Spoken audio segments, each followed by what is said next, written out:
작은 힘이 큰 힘이 되고 작은 씨앗이 많은 열매를 맺히게 하며 작은 꿈이 큰 역사를 이루게 됩니다. 예수 그리스도는 하나님의 나라를 마음에 품고 이 세상에 오셨습니다. 예수님 한 분으로부터 시작된 하나님의 나라, 그 나라는 오늘날과 같이 나라가 확장되고 그리고 꽃을 피우게 되었습니다. 하나님은, 그리고 예수 그리스도는 이 하나님 나라 사역을 위해서 한 사람을 불러서 하나님 나라 확장에 동참하게 하십니다.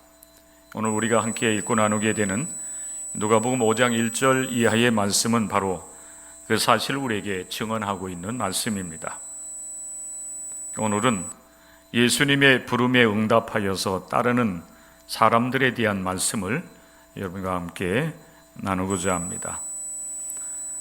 예수님의 부르심을 받은 시몬은 어떻게 예수님을 따르게 되었는가라고 하는 사실이지요.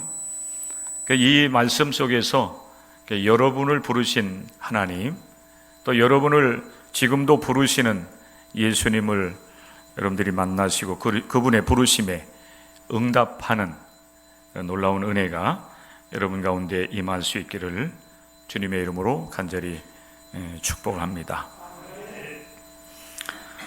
예수님의 공생의 초기에는 갈릴리 호수, 유대인들은 갈릴리 바다라고 부르기를 좋아합니다. 갈릴리 호수를 중심으로 해서 활동을 하십니다. 이 갈릴리 호수는 그 갈릴리 주변 이제 지역에 따라서 그 부르는 명칭이 조금씩 달라집니다. 오늘 1절에 나오는 게네사렛 호수, 호숫가, 게네사렛이라고 하는 그 지명이 등장하는데, 이 게네사렛은 이 갈릴리 호수를 달리 부르는 이름이라고 여러분들이 이해를 하시면 되겠습니다.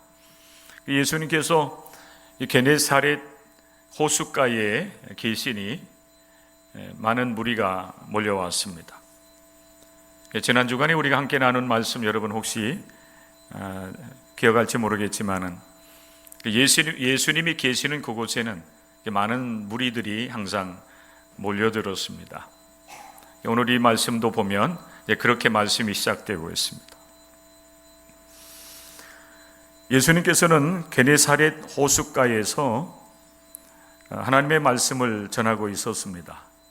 그 말씀을 전하는 도중에 호숫가에 두 배가 있는 것을 보시고 그 두 척의 배 중에 한 척의 배를 예수님께서 선택을 하시고 그 배에 오르시게 됩니다. 오늘 성경의 말씀에 보면 그 배는 공교롭게도 시몬의 배였습니다. 예수님은 시몬에게 배를 육지에서 조금 떼기를 청하시고 그 배에 앉으셔서 무리들을 가르치셨습니다. 하나님 말씀을 가르치신 겁니다.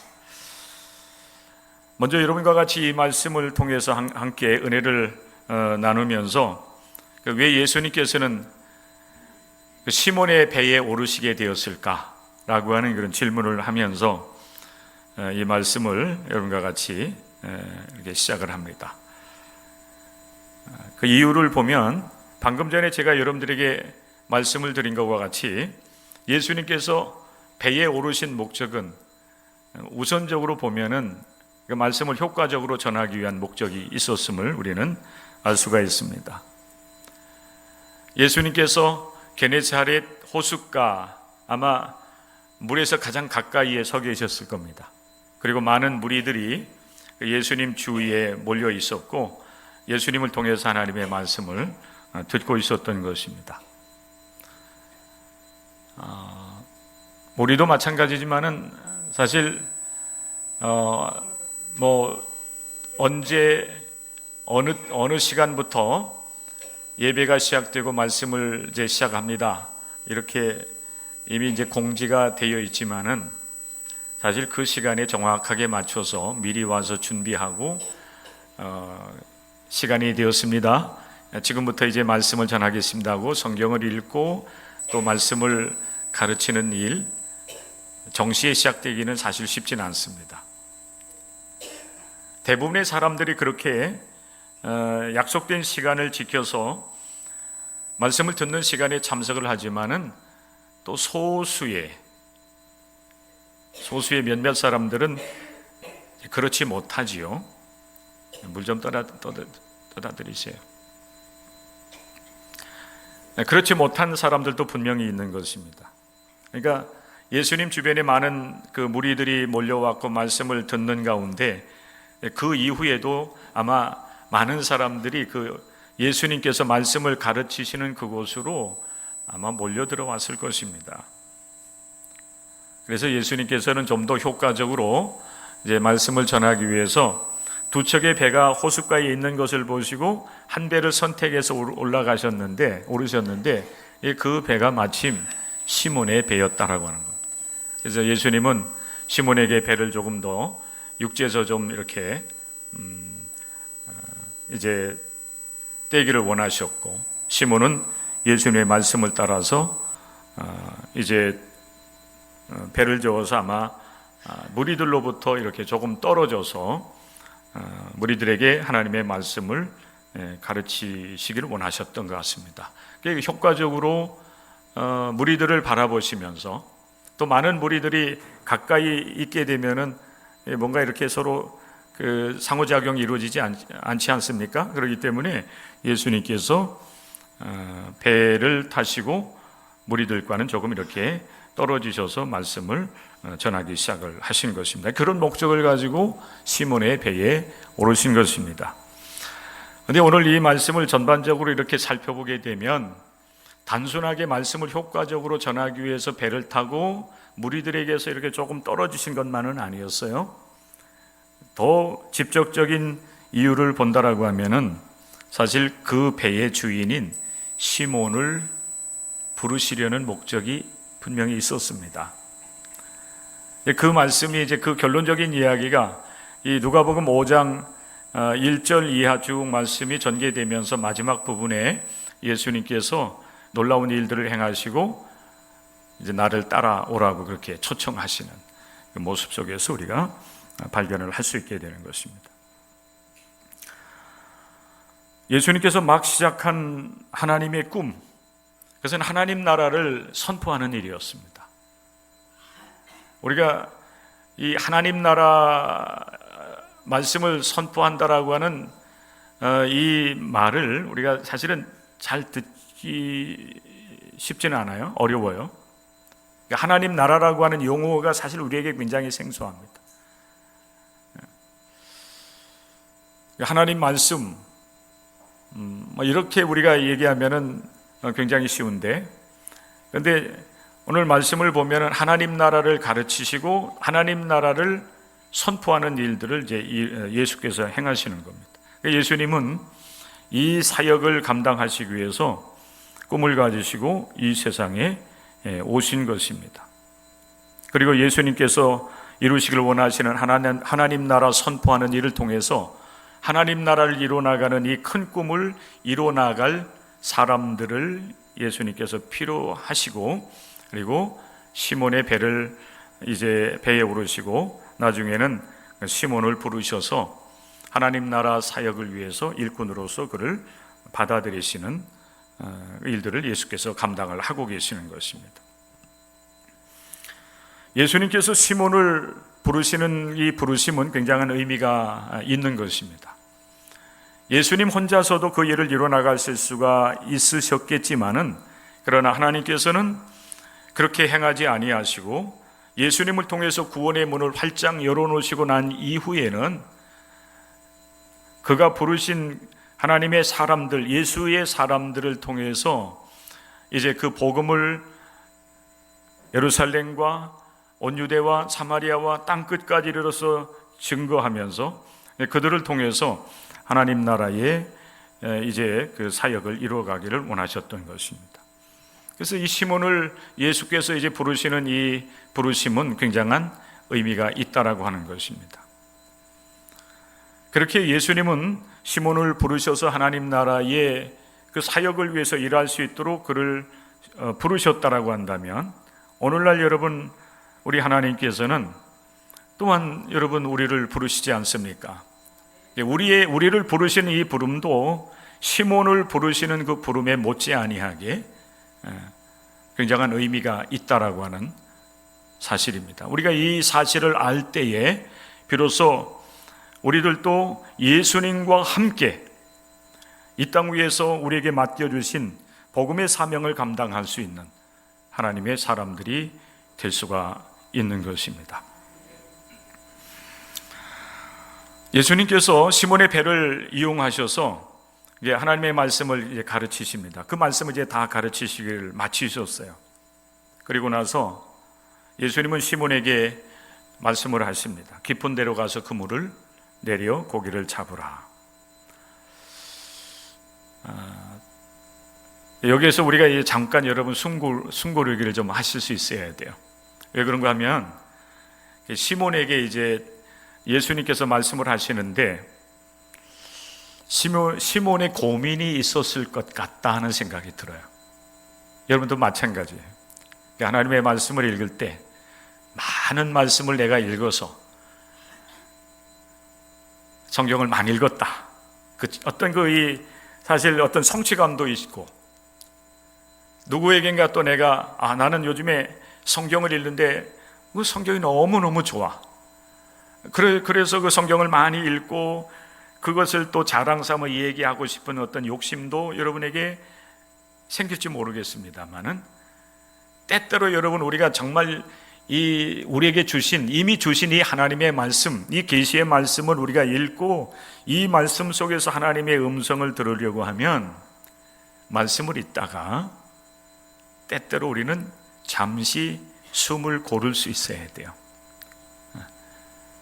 그래야 여러분 이 말씀 속에서 내게 다가오시는 하나님, 또 나를 찾아오셔서 나를 부르시는 주님의 음성을 우리가 들을 수 있기 때문에 그렇습니다. 사실 여러분, 예수께서 깊은 데로 가서 그물을 내려서 고기를 잡으라고 시몬에게 요청을 했을 때에 시몬은 굉장히 난감했을 것 같아요. 이렇게 읽는 겁니다. 여러분들이 집에서 여러분 이제 새벽 시간이나 또 하루의 그 시간을 마무리하면서 마지막 이제 잠자리 들기 전에 묵상하기를 원하신다면 많은 말씀을 너무 많이 읽으려고 하지 말고 한 장이나 아니면은 오늘 이 말씀과 같이 이렇게 짧게 여러분 소개가 되고 있는 이 말씀을 읽고 묵상을 하는 것입니다. 근데 그 묵상을 하면서 우리가 시몬의 입장에서 우리가 이 말씀을 듣는다라고 한다면, 그리고 이 말씀을 묵상한다라고 하면은 시몬은 예수님의 말씀을 들으면서 어떤 마음으로 예수님의 말씀에 응답을 하고 또 그분의 말씀을 따라서 행동을 했을까? 이렇게 한번 우리가 물어보는 거예요. 시몬의 입장에서.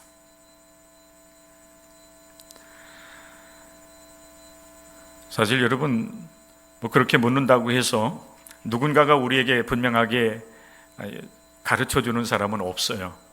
성령의 역사하심을 통해서 성령 하나님께서 우리에게 감동을 주신다든지 깨닫는 은혜를 주실 때에 우리가 이제 그 말씀을 통해서 하나님의 음성을 듣게 되는데, 그 시몬이 어떤 마음으로 예수님의 말씀에 응답을 하고 따랐을까라고 하는 여러분 생각을 할 때에, 그래도 우리가 이제 근거를 찾을 수 있는 것은 그 시몬의 대답을 통해서 우리가 알 수가 있어요. 깊은 데로 가서 그물을 내려서 고기를 잡으라고 하는 그 시점이 어느 때였냐면은 시몬에게 있어서는 밤새도록 그물을 내려서 고기를 잡는 일을 마치고 하루의 일을 마치고 아침이 되었기 때문에 이제 그물을 정리하는 그런 시간이었습니다. 성경에 보면은 그물을 싣고 있었어요. 정리를 하고 있었던 겁니다. 근데 갑작스럽게 많은 사람들이 몰려오고 또 그들에게 예수라고 하는 분이 말씀을 전하다가 당신의 배를 지목해서 이제 오르더니 그 배를 이용해서 말씀을 전하고 한 마디 툭 던진 말씀이 다시 한번 깊은 데로 가서 그물을 내려서 고기를 잡아보라고 하는 이야기였던 것입니다. 이런 그 상황 속에서 시몬이 어떤 마음으로 예수님의 말씀을 들었을까, 그리고 그 말씀 앞에 그는 어떻게 응답을 했을까라고 하는 사실입니다. 저 개인적으로 볼 때는 굉장히 그 시몬이 난감했을 것 같다 하는 그런 생각이 들어요. 그는 여러분 예수님의 그 요청 앞에서 이렇게 대답을 하고 있습니다. 예수님, 선생님, 우리들이 밤이 새도록 수고하였으되 잡은 것이 없지만은 말씀에 의지하여 내가 그물을 내리리이다. 그 시몬의 그 육신적인 생각이 분명히 들었을 거예요.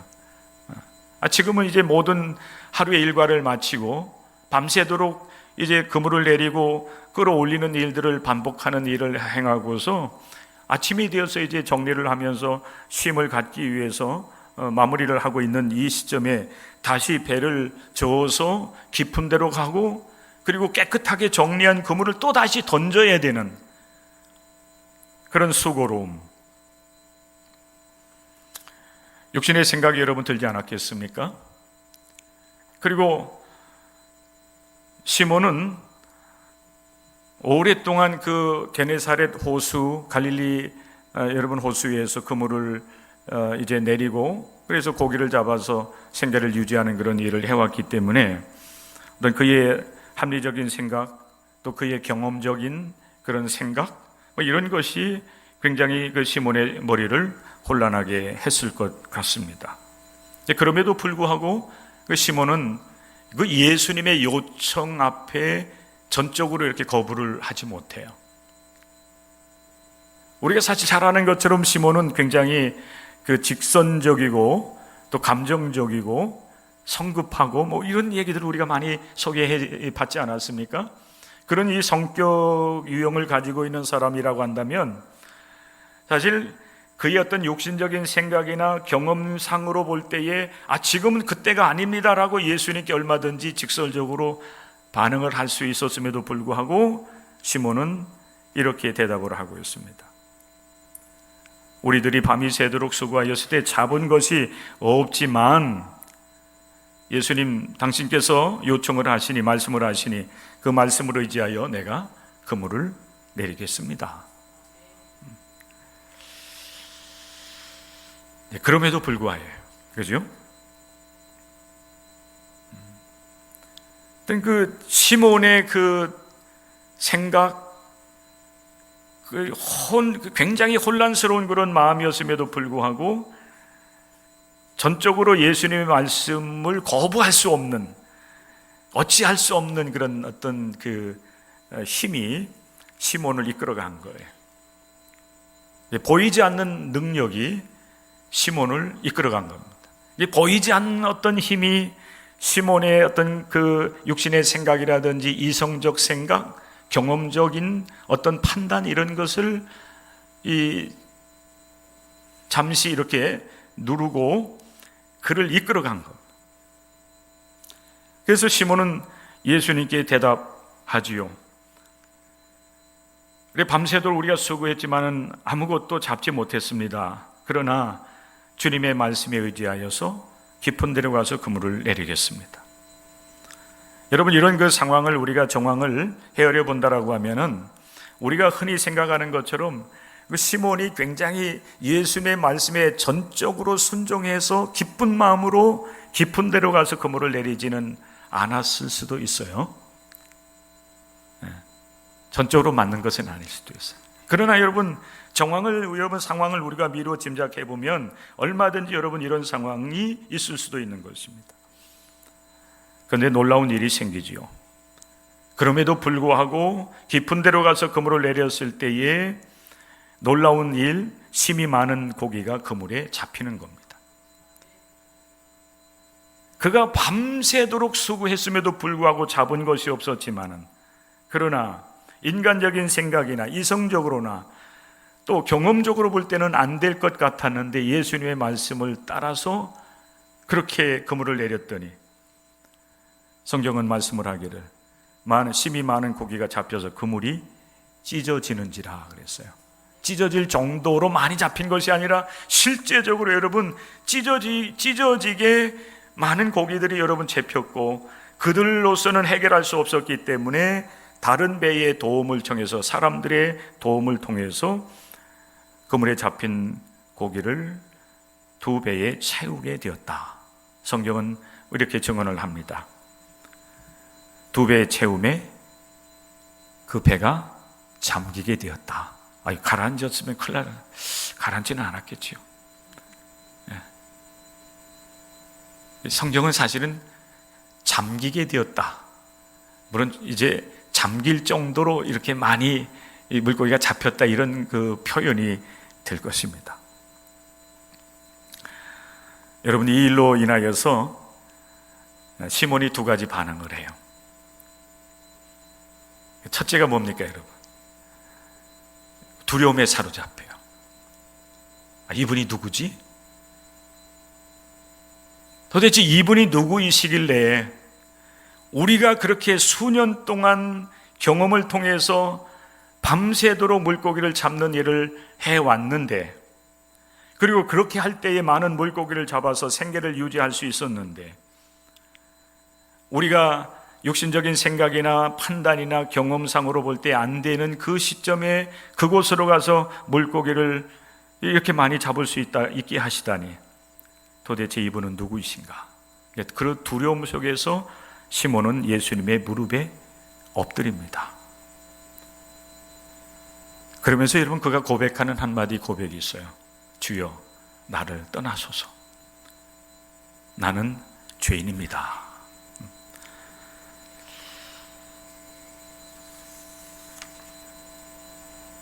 여러분, 이 시몬이 이 상황 속에서 경험하는 예수님, 그분은 단순하게 여러분 어느 날 갑작스럽게 이제 하나님 나라의 말씀을 전하는, 하나님의 말씀을 전하는 전도자라든지 또 많은 사람들로부터 관심을 끌고 있는 어떤 그 인기 있는 한 사람으로서 보여진 것이 아니라, 사실은 온몸으로 예수님을 경험하고 있는 거예요. 이분의 말씀대로 한다라고 하면은 이 놀라운 일들을 이룰 수 있는 분, 그 말씀대로 많은 물고기들이 그렇게 그물에 잡힐 수 있도록 그렇게 역사하시는 분, 도대체 이분은 누구이신가? 두려움 속에서 예수님의 무릎 앞에, 여러분 무릎 아래에 이제 엎드리게 되어지고, 그리고 그는 예수님 앞에서 자기 자신을 고백하는 겁니다.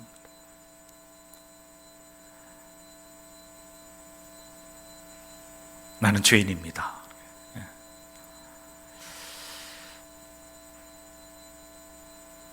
우리 예수님께서는 시몬을 부르셔서 하나님 나라의 그 복음을 선포하고 가르치는 일을 하시기를 원하시는데, 그 복음 전도자로서의 사명을 감당하려고 하면은 사실 예수님뿐만 아니라, 예수님은 이미 이제 복음이셨고 예수님과 함께 그 사역을 감당하려고 하면은 시몬이 복음을 알아야만 됐어요. 복음이 무엇인지, 예수님을 경험하면서 사실 이 시몬은 복음을 알게 됩니다. 하나님 나라가 무엇인지, 왜 예수님께서 이 세상에 오셔서 하나님 나라를 선포하시고 그 말씀을 가르치시고 또 많은 사람들을 그곳으로 이끌고 가시기를 원하시는지, 이것을 시몬은 경험을 통해서 알고, 그리고 경험을 통해서 깨닫고 예수님께 사실 고백을 하는 것입니다. 그 고백이 뭔가 하면, 예수님, 저는 죄인입니다. 성경에 보면 여러분, 많은 사람들이 예수님을 만납니다. 그리고 구약에 보면은 하나님을 만나지요. 하나님을 만나는 사람들이 동일하게 고백하는 고백이 바로 이 고백입니다. 하나님, 저는 죄인입니다. 예수님, 저는 죄인입니다. 이 고백을 가장 깊이 있게 한 사람이 사실은 이 성경에 보면은 사도 바울이에요. 디모데전서 1장의 말씀에 보면 그 사도 바울이 그의 그 고백을 하고 있는데, 이 고백을 하고 있는데, 사실 이 사도 바울이 예수님 만나기 이전에는 그의 이름이 사울이었지 않습니까? 사울이었어요. 기독교인을 핍박하고 또 이 땅에 있는 세워진 그 교회들을 없이 하려고 하는 일에 앞장섰던 사람인데, 이 사울이 기독교인을 이제 붙잡아다가 감옥에 가두려고 다메섹으로 이제 찾아가던 도중에 다메섹에 가까이 왔을 때 부활하신 주님을 그가 만나지 않습니까? 그러면서 그가 변화를 받아요. 그는 그 이전에는 그 유대교의 율법, 십계명 율법을 아주 철저히 지키면서 내가 율법에 이렇게 열심을 내고 있으니 하나님은 나를 의롭다고 여기실 것이다, 그렇게 생각하면서 그 율법에 열심이었어요. 그리고 율법을 따르지 아니하는, 물론 기독교인들이 여러분 처음부터 율법을 무시하고 오는 것은 아니었어요. 그들도 율법을 따라서 안식일을 지키기도 하고 또 율법을 철저하게 이루어가는 그런 삶을 살아가고 있었지만은, 그들이 예수 그리스도를 만난 이후에는 그들의 삶이 변화되지 않습니까? 사울도 마찬가지입니다. 부활하신 주님을 만나고 보니까 그가 그렇게 열심을 품었던 율법을 따라 하나님 앞에서 의롭다함을 얻으려고 해왔던 지나온 삶들이 얼마나 헛된 일이었는지, 얼마나 그것이 하나님 앞에 부질없는 것이었는지를 깨닫게 돼요. 그러면서 여러분, 그가 회심하고 그리고 기독교의 복음을 전하는, 예수 그리스도가 복음이라고 하는 사실을 전하는 전도자가 되지 않습니까? 그러면서 그가 고백하는 고백이 뭐예요? 죄인 중에 내가 괴수입니다. 이 괴수라고 하는 말은 이 우두머리예요. 죄인 중에서 가장 큰 죄인입니다. 악질적인 그런, 가장 악한 그런 죄인에 불과한 것이 바로 나입니다라고 그는 고백을 하고 있는 거예요. 사랑하는 성도 여러분, 우리가 하나님의 은혜를 사모하지요. 여러분은 이 시간 우리가 하나님 앞에 나올 때에도 그 사모하는 마음이 있을 거예요. 그런데 예배라고 하는 것은 사실 내가 은혜 받기 위해서 나오는 건 아니에요. 나를 이미 구원하신 하나님의 은혜에 감사하면서 하나님께 예배로 하나님을 영화롭게 하는 시간이 바로 예배입니다. 그래서 이 예배에 여러분들이 함께하는 그 자체가 뭐예요? 은혜 받는 거고, 그리고 은혜 생활을 하는 겁니다. 그러니까 예배 마치고 가면서 목사님 은혜 받았습니다 이렇게 말하는 것도 좋지만은 하나님께 감사하고 영광 올려드리는 일을 해야 돼요. 하나님, 저를 부르셔서 모든 죄를 사하여 주시고 하나님 앞에 예배 드리며 하나님의 뜻을 따라 하나님 백성으로 살아갈 수 있는 은혜를 내려주셔서 오늘도 또 한 주간 이렇게 출발할 수 있는, 예배를 통해서 한 주간을 출발할 수 있도록 은혜 베풀어 주셨으니 감사합니다. 그리고 기쁨으로 세상을 향해 나아가고 한 주간 그 은혜 속에서 삶을 살아가면 되는 것입니다. 그런데 여러분, 이 은혜 중에 은혜가 뭐냐면 이 고백을 하는 거예요. 여러분들이 하나님 앞에 나와서 예배 드리면 나를 알게 돼요. 말씀 속에서 내가 누구인지, 내가 하나님 앞에서 어떤 존재인지를 알게 돼요. 하나님의 은혜 속에 우리가 여러분 들어가게 되면 하나님 앞에 서 있는 나를 알게 되는데, 그 알미 뭐냐면은 내가 죄인이라는 거예요. 이걸 아는 거예요. 하나님 앞에, 거룩하신 하나님 앞에 내가 아무리 하나님의 말씀을 따라서 열심을 내고 또 하나님께서 내게 맡겨주신 많은 일들을 감당하며 많은 수고를 했다 할지라도, 사실 여러분 그 열심과 수고를 가지고 하나님 앞에 여러분 내 죄를 없이 할 수 있는 사람이 누가 있겠어요? 또 그렇게 율법에 어떤 이 주어진 일에 열심을 다한다고 해서 하나님으로부터 여러분들이 의롭다함을 얻을 수 있는 사람은 여러분 누가 있겠느냐 하는 것입니다. 그런데 우리 하나님께서 예수 그리스도를 통해서 우리를 하나님 앞에서 의롭다고 여겨주시는 거예요. 그게 예수 그리스도를 통해서예요. 예수님께서 우리의 죄와 허물을 위해서 대신 고난과 죽임을 당하시고 우리의 구원을 이루시기 위해서 예수님께서 다시 죽은 자 가운데서 살아나셔서 우리의 구원자가 되어주신 겁니다. 그 은혜로 말미암아 하나님께서 예수님을 통해서 우리를 그렇게 구원해 주시고 죄 사해 주시고 하나님 백성 삼으시는 그 은혜를 여러분 베풀어 주셨기 때문에 그 은혜로 말미암아 우리가 하나님 앞에 여러분 이 예배도 드리고 또 이 믿음의 길을 걸어가는 것입니다. 이 은혜 받는 것이 뭐예요? 하나님 앞에서 내가 죄인임을 깨닫는 것입니다. 그리고 죄인인 우리를 하나님께서 이제 구원하시기 위해서 예수 그리스도를 통해서 우리를 건져주셨다고 하는, 예수 그리스도를 믿음으로 우리가 의롭다함을 얻는다라고 하는 것을 여러분들이 아는 것이 은혜 받는 거예요. 그 은혜가 늘 충만하시기를 주님의 이름으로 간절히 축원합니다. 이 복음 전도자로서의 하나님의 일꾼으로서 여러분 사명을 감당하려고 하면 이 복음을 경험을 해야 돼요. 내가 죄인입니다. 나 같은 죄인을 하나님 예수 그리스도를 통해서 구원해 주시고 하나님 백성 삼아 주셨습니다. 그리고 또한 나를 부르셔서 이제 이 복음을 위해서 일할 수 있도록 하나님께서 나를 부르셨다고 하는 사실을 깨닫는 것, 그것이 은혜 중에 은혜인 것입니다.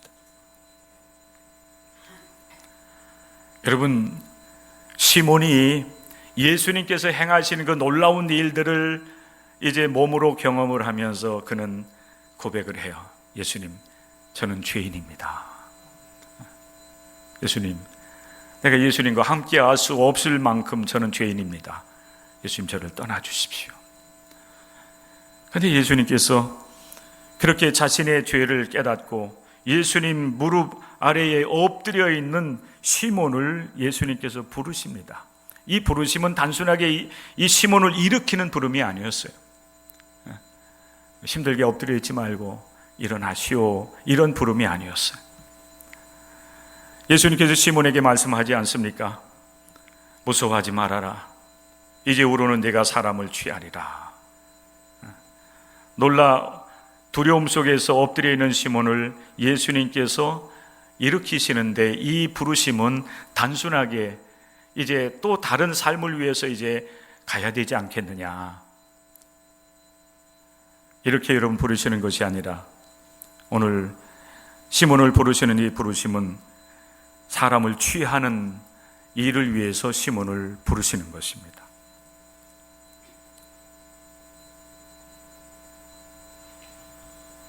이제후로는 내가 사람을 취하리라. 이제후로는 내가 사람을 취하리라. 이 부르심이 사명으로 부르시는 겁니다. 여러분, 오늘 이 말씀을 보면 재미있는 말씀이 있어요. 예수님은 시몬을 부르셨는데 그 자리에 있던 다른 사람들도 같이 따라 나서요. 한 사람을 부르면은 거기에 따라오는 거예요. 한 사람이 변화되면, 한 사람이 자기 사명을 발견하고 그 사명을 감당하면 그를 통해서 많은 사람들이 이렇게 마치 고구마 이제 아직 캘 때 안 됐나요? 고구마 캘 때 보면 재미있어요. 뭐 감자 캘 때도 마찬가지지만은 줄기를 여러분 잡아당기면은 이 고구마들이 여러분 줄기에 달려가지고 땅속에서 자라고 있던 이 고구마들이 줄줄줄 같이 딸려 나오잖아요. 오늘 여러분 마치 그 모습 같아요. 세베대의 아들로서 시몬의 동업자인 야고보와 요한도 놀랐습니다. 예수께서 시몬에게 이르시되 무서워하지 말라. 이제후로는 내가 사람을 취하리라 하면서 그를 부르시는데, 예수님의 부름 앞에 시몬만 응답하고 따르는 것이 아니라 그 자리에 함께 예수님께 행하신 놀라운 일들을 경험하면서 그 자리에 함께 있었던 또 다른 배에서 일하고 있었던 그들마저도 예수님을 따라 나서는 것을 볼 수가 있습니다. 이 마태복음이나 마가복음의 말씀해 보면은 사실 여러분 시몬 베드로가 부름받는 그런 광경을 보면은 굉장히 단순하게 기록되어 있어요.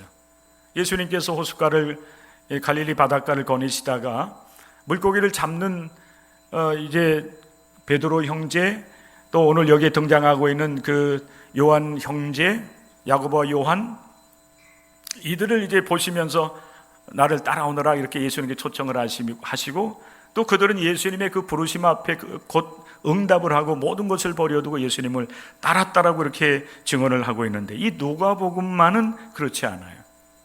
부르시기 전에 먼저 예수님을 경험하게 하시고 복음을 알게 하시고, 그리고 그 복음을 위해서 일하는 일꾼으로 여러분 시몬을 부르고 계신 거예요.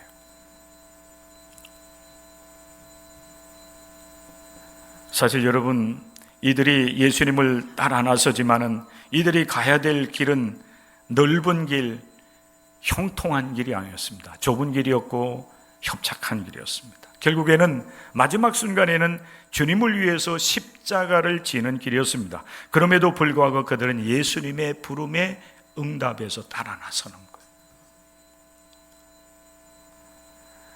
이 말씀을 여러분과 이렇게 나누는 분명한 여러분 이유도 있겠습니다.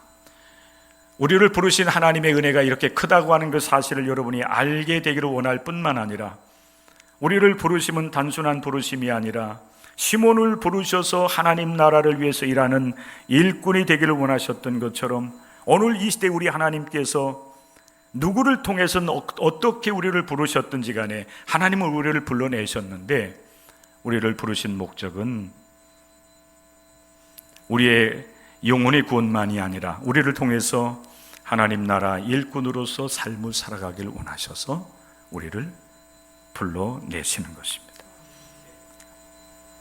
그러려고 하면은 시몬이 경험했던 것처럼 우리들도 예수님을 만나고, 예수님 안에서 참된 복음이 무엇인지, 참된 구원이 어디에 있는지, 하나님께서 우리를 불러내시는 이유가 무엇인지를 우리가 알 때에 우리들도 시몬과 같이 주님을 위해서 충성된 일꾼으로서 나의 구원의 기쁨과 감격뿐만 아니라 나를 통해서 또한 많은 사람들을 하나님의 나라로, 하나님의 복음으로 이끄는 역할들을 여러분 우리들도 감당해 나갈 수가 있게 될 것입니다. 복음 앞에서 여러분을 알고, 그리고 무엇보다도 하나님의 구원의 은혜를 경험하는 은혜가 여러분 가운데 임할 수 있기를 주의 이름으로 간절히 축원합니다. 요한복음 12장 26절의 말씀 읽어드리고 오늘 말씀을 드립니다. 사람이 나를 섬기려면 나를 따르라. 나 있는 곳에 나를 섬기는 자도 거기 있으리니 나를 섬기면 내 아버지께서 그를 귀히 여기시리라. 아무쪼록 여러분 한 주간 동안 하나님이 나를 부르신 목적이, 이유가 어디 있는가? 시몬을 부르셔서 하나님 나라를 위해서 일하도록 그렇게 불러내신 우리 주님께서 또한 우리를 하나님 나라 일꾼으로 하나님 나라를 섬기며 주어진 사명을 감당케 하려고 부르셨음을 기억하면서 여러분 각자의 삶의 현장에서 하나님의 사람들로서 하나님의 일꾼으로 하나님을 섬기고 하나님의 뜻을 이루면서 많은 영혼들에게 감동을 줄 수 있는 한 주간의 삶을 살아 하나님께 영광을 올려드리는 여러분들이 될 수 있기를 주님의 이름으로 간절히